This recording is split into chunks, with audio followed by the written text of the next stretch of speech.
ابراہیم علیہ السلام کی وہ ہستی ہے جن کے ساتھ اللہ تعالیٰ نے وصف جوڑ جوڑ کے بیان کی. سبحان اللہ. ان ابراہیم کان امتن قانتا للہ حنیفا ولم یکن من المشرکین شاکرا لانعمی اجتباہ وہداہ الی صراط مستقیم. سبحان اللہ. سبحان اللہ. فرمایا بے شک ابراہیم کون ہے؟ کانا. اچھا یہاں پر یہ جو کانا ہوتا ہے نا ایسی جگہ پہ یہ ہمیشگی کے معنی میں ہوتا ہے. ان ابراہیم کانا امتن، ابراہیم تو ہمیشہ سے ایک امت تھے. اچھا امت کا لفظ اس معنی میں بھی آتا ہے کہ جس بندے میں بے شمار خوبیاں ہوں، ٹھیک ہے، اس کو بھی امت کہا جاتا اللہ ہے. اللہ اللہ. ٹھیک ہے، جامع الاوصاف. ٹھیک ہے. سبحان اللہ. جامع الاوصاف جسے اس کا رب جامع الاوصاف کہے. تو فرمایا کہ ان ابراہیم کانا امتن، ابراہیم تو ہمیشہ سے خوبیوں کے بھرے ہوئے تھے، خوبیوں کے جامع تھے. ٹھیک ہے. قانتا للہ، اللہ کے حضور ادب سے کھڑے، اللہ کے مطیع. اللہ. قنوت کے دونوں معنی ہوتے ہیں، اطاعت بھی اس کا معنی ہے، ادب سے کھڑا ہونا بھی اس کا معنی ہے، اور ادب کرنا بھی اس کا معنی ہے. خدا کے بڑے ہی بادب تھے، سبحان اللہ. خدا کے بڑے ہی مطیع تھے، فرما بردار تھے، ادب سے کھڑے ہونے والے تھے.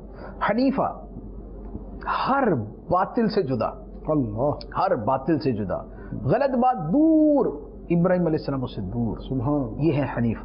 وَلَمْ يَكُن مِّنَ الْمُشْرِكِينَ، اور بطور خاص جو اہل مکہ تھے کہ جو ابراہیم علیہ السلام کی طرف اپنے آپ کو منسوب کرتے تھے پھر بھی شرک کرتے تھے، فرمایا وہ تو مشرک نہیں تھے. اللہ اللہ. ٹھیک. وہ تو مشرک نہیں تھے. وَلَمْ يَكُن مِّنَ الْمُشْرِكِينَ. پھر فرمایا شَاكِرًا لِأَنْعُمِهِ، اللہ کی نعمتوں پر شکر کرنے والے. سبحان اللہ. قدم قدم پہ شکر کرنے والے. شَاكِرًا لِأَنْعُمِهِ، اللہ کی نعمتوں پہ شکر کرنے والے تھے. اور فرمایا کہ جس کی یہ ساری شانیں تھی اس کی یہ بھی شان تھی کہ اجتباہ، سبحان اللہ. اس کے رب نے اس کو چن لیا. سبحان اللہ. اس کے رب نے اس کو چن لیا. وَہَدَاهُ إِلَى صِرَاطٍ مُسْتَقِيمٍ، سبحان اللہ. اور سیدھے راستے کی طرف رہنمائی کر دی، اس پہ چلنا ہے. سبحان اللہ. تو یہ حضرت ابراہیم علیہ السلام ہے جن کی شان اللہ تعالیٰ قرآن مجید کے اندر یوں بیان فرماتا ہے. ایک جگہ فرمایا ان ابراہیم لحلیم اوّاہ منیب. سبحان اللہ.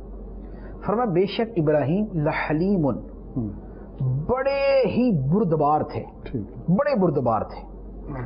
لأواہ، اور بڑی آہیں بھرنے والے تھے. اللہ اللہ. منیب، اور خدا کی طرف بڑا رجوع کرنے والے تھے. سبحان اللہ. اب آپ دیکھیں یہ خوبیاں وہ ہیں کہ ایک ایک خوبی جو ہے جی وہ خوبیوں کی جڑ بنیاد اور روح ہے جی کہ بڑے متحمل مزاج. اچھا پھر ایک اور میں آپ کو ایک چیز کی طرف اشارہ کرتا ہوں.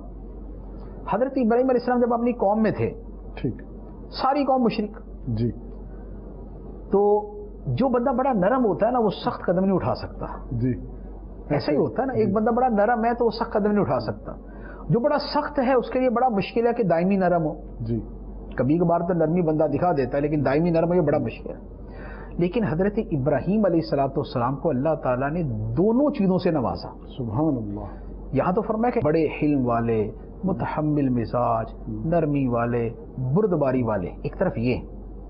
دوسری طرف یہ کہ پوری قوم جب میلے پر گئی کلاڑا پکڑا جی اور بتوں کا قلع کما کر دیا. جی جھوٹے خداؤں کو جھوٹے خداؤں کو، بتوں کو توڑ دیا. ٹھیک.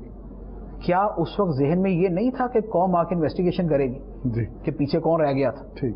جب قوم بیوقوف قوم کے دماغ میں یہ بات آ سکتی ہے کہ یار سارے تو چلے گئے تھے، پیچھے تو ایک ہی بندہ تھا. ٹھیک ہے. تو حضرت ابراہیم علیہ السلام کے پاکیزہ دماغ کے اندر یہ بات کیوں نہیں آئے گی؟ ٹھیک. تو پتا تھا کہ یہ ان کے ذہن میں بات آ جائے گی، اور پھر آپ باتیں بھی اس طرح کی کرتے تھے. کیا بندے کا سنا ہے ابراہیم جوان ہے، جی جوان بندہ ہے، ابراہیم نام ہے، تو بتوں کے بارے میں باتیں کیا کرتا تھا. اللہ. تو آپ تو پہلے باتیں کرتے تھے. جی تو آپ کو پتا تھا کہ گھوم پھر کے بعد پہنچ جائے گی میرے تک، لیکن مضبوطی، اللہ، قوت، شجاعت، بہادری، ہمت، خدا پہ توکل، اللہ تعالیٰ پر اعتماد، حق کے اوپر استقامت اور تسلط، اللہ توڑ کے رکھ دیا سب کو. سبحان اللہ. توڑ کے رکھ دیے.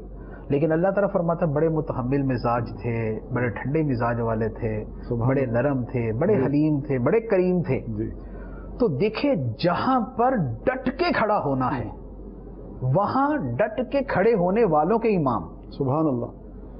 اور جہاں تحمل اور بردباری دکھانی ہے وہاں اس کے امام. سبحان اللہ. کہ اللہ تعالیٰ نے فرشتے بھیج دیے کہ قوم لوط کو تباہ کر دو، اور یہ ان فرشتوں سے آگے سے بحث کر رہے ہیں، نہیں کرنا. اللہ اللہ سبحان اللہ. اللہ تعالیٰ نے فرشتے بھیجے ہوئے کہ قوم لوط کو تباہ کرو، اور یہ کہہ رہے ہیں نہیں، مہلت دی جائے ان کو. جی ہم مہلت دیں، کیوں نہیں مہلت ملے گی؟ تھوڑی سی اور ٹائم ملے، موقع دینا چاہیے. اور اللہ اللہ تو اتنا کہ اللہ تعالیٰ نے فرمایا کہ یجادلونا فی قوم لوط، اللہ یجادلنا. یجادلونا، ابراہیم تو ہم سے جھگڑنے لگے اللہ. قوم لوط کے بارے میں. جی. آگے فرمایا ان ابراہیم لحلیم اوواہ منیب. سبحان اللہ. یہ اس کے بعد ہے. سبحان اللہ. پہلے واقعہ یہ ہے ہاں. کہ یجادلونا فی قوم لوط، قوم لوط کے بارے میں ہم سے مجادلہ کر رہے تھے، بحث کر رہے تھے. کیوں؟ اس لیے کہ ان ابراہیم لحلیم اوواہ منیب، سبحان اللہ. تھے بڑے حلم والے، بڑی آہیں بھرنے والے، بڑے خدا کی طرف رجوع کرنے والے. اس لیے ہم سے یہ باتیں کر رہے تھے، لیکن اللہ تعالیٰ نے منع کر دی. اب نہیں، بڑی مہلت مل گئی.